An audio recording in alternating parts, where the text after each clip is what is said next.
Assalamualaikum warahmatullahi wabarakatuh. Saat ini ramai sekali di media sosial yang membahas masalah rokok. Kalau kita berpegang pada fatwa Majelis Ulama Indonesia, rokok itu hukumnya terbagi menjadi dua. Yang pertama hukumnya makruh, kemudian yang kedua hukumnya adalah haram bila mana merokok di tempat umum, kemudian merokok bagi anak-anak kecil dan merokok bagi wanita hamil.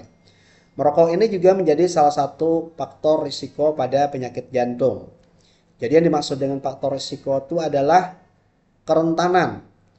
Maksudnya seorang perokok itu memiliki kerentanan yang lebih besar kena penyakit jantung bila dibandingkan dengan seorang yang tidak merokok.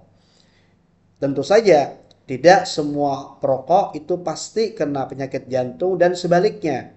Seorang yang terkena penyakit jantung itu belum tentu dia memiliki riwayat sebagai seorang perokok. Sekali lagi ini adalah faktor risiko, bukan sesuatu yang sifatnya pasti.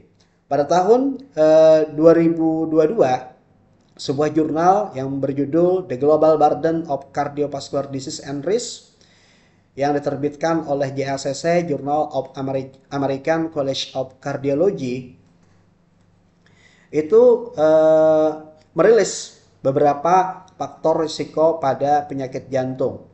Jadi kalau diurutkan dari ranking yang pertama, faktor risiko jantung ranking pertama itu ditempati oleh hipertensi atau tekanan darah tinggi. Hipertensi ini setidaknya menyumbangkan 10,8 juta kematian pada penyakit jantung. Ini dirilis pada tahun 2021 penelitiannya. Kemudian ranking yang kedua itu ditempati oleh risiko diet. Jadi risiko diet menempati ranking kedua sebagai faktor risiko penyakit jantung. Risiko diet setidaknya menyumbang 6,58 juta kematian pada penyakit jantung. Ini juga dirilis pada tahun 2021 penelitiannya. Jadi risiko diet termasuk kita kurang mengkonsumsi makanan. Misalkan kita kurang mengkonsumsi buah-buahan, sayur-sayuran, kacang-kacangan, biji-bijian, kemudian susu, serat, kalsium, asam lemak omega 3 dari makanan laut, serta kita kurang mengkonsumsi asam lemak tak jenuh ganda. Atau sebaliknya, kita banyak mengkonsumsi berlebihan daging merah, daging olahan, minuman manis, kemudian makan yang mengandung garam tinggi ataupun natrium. Jadi kelebihan natrium ataupun garam itu dalam makanan merupakan penyebab utama hipertensi tadi. Penyebab utama tekanan darah tinggi yang merupakan faktor risiko utama pada penyakit jantung. Kemudian juga konsumsi minuman manis yang mengandung gula. Ini sangat pesat ya dalam beberapa tahun terakhir ini. Ini juga berkaitan dengan berbagai faktor risiko penyakit jantung dan penyakit kardiometabolik yang lebih tinggi. Minuman manis yang mengandung gula dipasarkan langsung kepada anak-anak dan remaja. Ini juga menjadi faktor risiko diet itu sendiri. Kemudian yang ketiga adalah faktor risiko yang ketiga pada penyakit jantung adalah kadar LDL kolesterol yang tinggi, yaitu kadar lemak yang tinggi dalam tubuh kita. Pada tahun 2021, setidaknya kolesterol yang tinggi dalam tubuh kita itu menyumbangkan 3,81 juta kematian pada penyakit jantung. Ini adalah kolesterol. Tentu kolesterol ini sumbernya dari makanan-makanan yang berlemak yang sudah saya sebutkan di atas, yaitu faktor risiko daripada dia. Kemudian ranking yang keempat pada faktor risiko penyakit jantung adalah polusi udara dalam bentuk partikel ambien dengan diameter aerodinamis lebih kecil daripada 2,5 mm. Dan polusi udara rumah tangga dari bahan bakar memasak. Ini juga merupakan salah satu faktor risiko pada penyakit jantung. Pada tahun 2021 terdapat setidaknya polusi udara ini menyumbangkan 4,75 juta kematian pada penyakit jantung. Kemudian yang kelima, tembakau. Jadi tembakau ini menempati ranking 5 faktor risiko pada penyakit jantung. Dia setidaknya memberikan sumbangan 3,01 juta jiwa kematian pada penyakit jantung.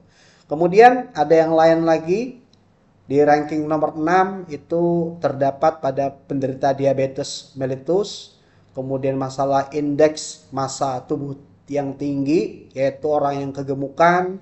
Kemudian ranking ke-8 ada disfungsi ginjal, yang lain-lainnya ada paparan timbal, kemudian konsumsi alkohol yang tinggi, kemudian aktivitas fisik yang rendah itu menempati ranking 14 pada faktor risiko penyakit jantung. Jadi ini adalah hasil-hasil penelitian yang diterbitkan oleh JACC tadi. Kemudian bagaimana sikap saya terhadap seorang perokok? Saya berpandangan bahwa rokok ini merupakan ikhtilaf para ulama, ijtihad para ulama. Di sini ada perbedaan dan kita setidaknya harus berlapang dada dengan perbedaan ini. Dalam kitab Syekh Utsaimin Syarhul Mumti itu dijelaskan di sini, ada di dalam kitab beliau, kata-katanya demikian, wa yukhadhu min hadzal hukmi alladhi aqarrahu al-fuqaha, dan diambil hukum daripada yang telah ditetapkan para ahli fikih, anna man i'taqada hilla syai'in mukhtalafin fih fa innahu la yulzamu bihukmin man yara tahrimahu. Jadi barang siapa yang berkeyakinan bahwa sesuatu itu halal dan sesuatu itu masih menjadi perdebatan di kalangan ulama, maka dia tidak bisa dibebani hukum keharamannya. Contohnya apa? Mitut dukhan, seperti rokok. Fad dukhanu laisa mujma'an ala tahrimihi. Jadi rokok itu tidak sesuatu yang ijma', bukan sesuatu yang sepakat para ulama bahwa hukumnya haram. Tidak semua ulama berpendapat bahwa rokok itu hukumnya haram. Faminal ulama man khalafa fi. Bahkan sebagian daripada ulama itu mengingkari keharaman daripada rokok. Fa idza ra'ayna syakhsan yashrabu ad-dukhana wa huwa yara annahu halalun fa innahu la nu'adziruhu. Jadi bila mana kita melihat seseorang itu merokok dan dia berpendapat ataupun berkeyakinan bahwa rokok itu halal, maka kita tidak boleh mentakzirnya. Kita tidak boleh menghakimi sebagai seorang yang ahli maksiat. Wa in kana ya'taqidu annahu haramun fa innana nu'adziruhu. Kecuali bila mana seseorang itu meyakini bahwa rokok itu haram dan dia itu merokok, baru kita boleh mentakdirnya. Jadi bagi saya, karena ini menjadi khilaf di kalangan para ulama, saya tidak memandang perokok itu sebagai seorang yang ahli maksiat. Demikian pendapat saya masalah rokok, dan perlu digarisbawahi adalah rokok bukan satu-satunya faktor risiko pada penyakit jantung. Namun saya harus disclaimer dulu bahwa saya bukan seorang perokok dan saya tidak menganjurkan kepada antum semua untuk merokok. Cuman ilmu menurut saya harus disampaikan secara adil. Demikian, wassalamualaikum warahmatullahi wabarakatuh.